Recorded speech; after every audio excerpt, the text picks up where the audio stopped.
नमस्कार, मी विकास शिंदे, सातारा, महाराष्ट्र.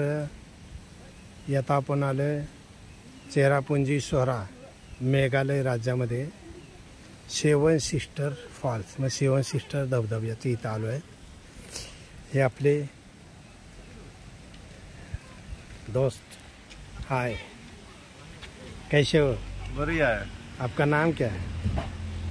शेख SIEK. अच्छा, ठीक है ना? ठीक है. ओके दीदी. हेलो, कैसे है आप? ठीक है. ठीक है. हाँ. ओके, चला आता आपण धबधबा बघायला जाणार आहोत.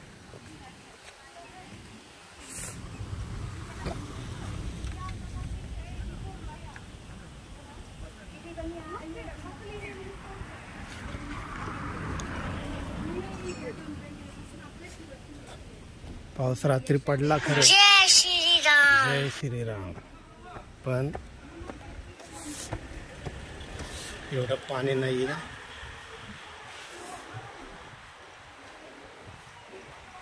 वाव, ह्याला सेवन सिस्टर धबधबा म्हणतात.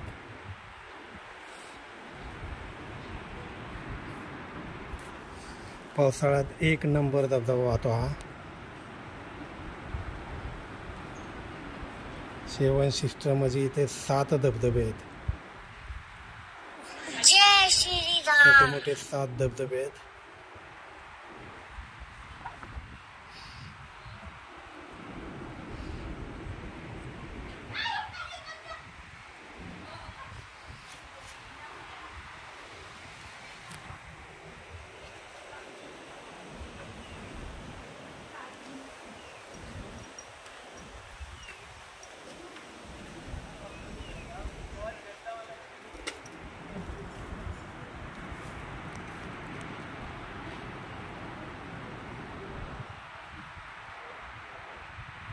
ओके.